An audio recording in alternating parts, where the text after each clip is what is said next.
Welcome to The Explainer. Today, we're unpacking something pretty wild. We're going to break down a highly dense 2-hour political broadcast by commentator Fuad Kother titled Vision 2030 in the Balance, The Escape Plan.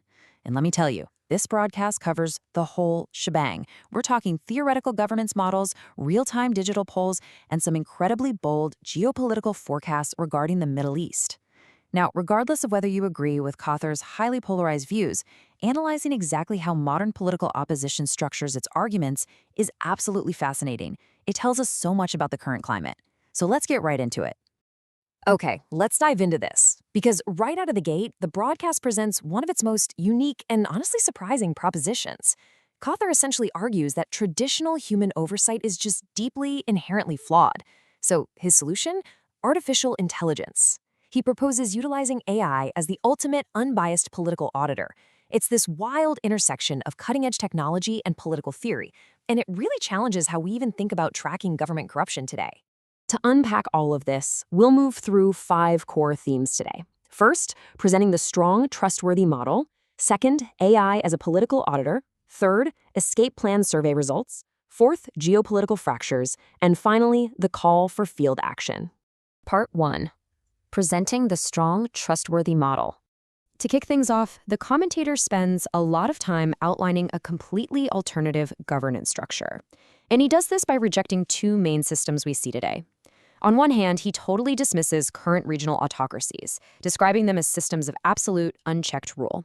But on the other hand, he's equally critical of Western democratic models. Why? Because he argues they're just heavily influenced by dark money, corporate lobbying, and what he literally calls political narcissism. Instead, Kother is advocating for a third path. He calls it the strong and trustworthy model, and it's heavily focused on strict professional competence, unwavering integrity, and continuous oversight from the public. So what does this strong and trustworthy concept, or al-Qawi al-Amin in Arabic, actually mean? Well, it's a leadership framework based exclusively on merit. In this idealized model, leaders don't run campaigns, they don't actively seek out power for themselves. Think about how rare that is for a second. We're talking about a system where leaders are essentially drafted by the public based purely on their merit. They get assigned to leadership roles because the public recognizes their professional competence, that's the strong aspect, and their absolute financial and moral integrity, which is the trustworthy aspect. Part 2. AI as a political auditor. But here's the million-dollar question. How do you actually guarantee a leader remains trustworthy once they're in power? This is where the broadcast takes that highly technological turn. And this brilliantly illustrates exactly how Kother envisions technology functioning in government, utilizing AI as a flawless, totally unbiased watchdog. The system would do automated, continuous scanning of leaders' records, it would rigorously monitor their finances to prevent wealth hoarding, and, get this, it would even detect contradictions in their political statements over time. Because, an algorithm doesn't care about a lobbyist's expensive dinner or political favors, it literally only cares about the data. Now, I should clarify, this framework isn't pushing for some sci-fi scenario where robots rule the world. AI is not intended to replace human leaders here. Rather, it's meant to act as a permanent, built-in mechanism for ultimate transparency. By taking human bias out of the equation, the broadcast argues that technology becomes this absolutely essential tool to track performance, enforce strict accountability, and essentially wipe out systemic corruption. Part 3. Escape plan survey results. Transitioning from this abstract theory to real-world sentiment, Kother actually conducted a live digital poll with his viewers during the broadcast. He called it the escape plan. And the core question was incredibly direct.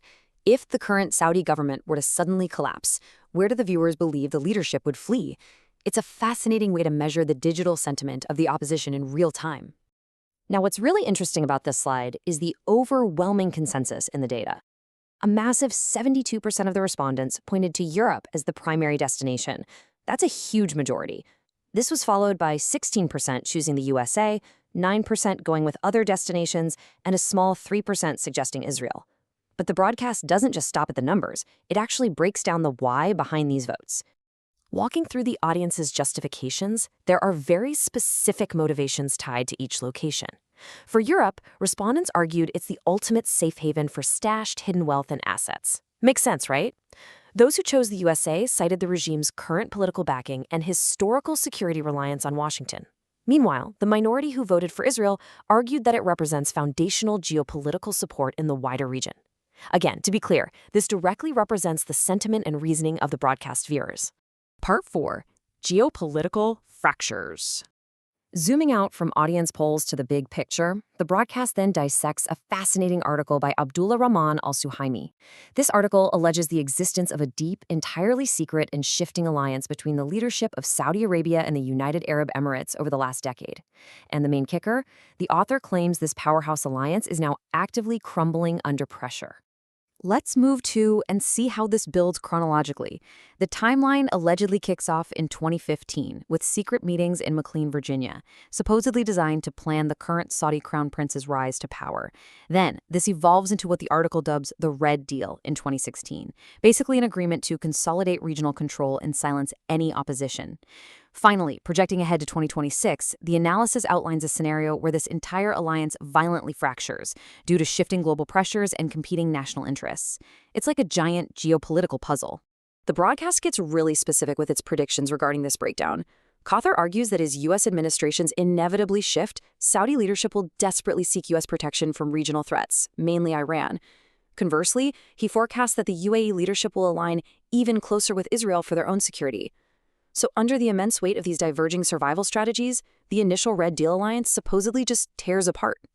For anyone keeping an eye on global markets or Middle Eastern stability, this alleged fracturing is a massive, massive wild card. Part 5. The Call for Field Action. For the final segment, the whole tone of the broadcast shifts. It goes from highly theoretical to incredibly urgent. Cawthor speaks directly to his audience, stating, "Theorizing alone does not build nations. Stop waiting. We must move to field action." He is openly and sharply criticizing the opposition's tendency to just sit back, consume digital content, and argue online without ever taking physical, on-the-ground steps. So the crucial point is that a major strategic evolution is being urged here. The path forward he lays out involves 3 very distinct steps. First, moving completely beyond mere digital awareness. His argument is basically, look, awareness is already high enough. Second, organizing structured, physical, on-the-ground civil action. And third, utilizing that physical action to actively reclaim political rights from what he describes as the ruling autocracy. Which brings us to the ultimate question leaving this explainer. The broadcast presents a really dense mix of futuristic AI governance models, intense geopolitical theories, and very real demands for activism. But here's what we have to ask ourselves. Will this highly polarized political movement remain totally confined to the echo chambers of digital spaces and YouTube chats? Or will the speaker's demands actually translate into real-world, on-the-ground momentum? It's a dynamic that is absolutely worth watching for anyone studying modern political movements. Thanks so much for joining me today, and keep exploring.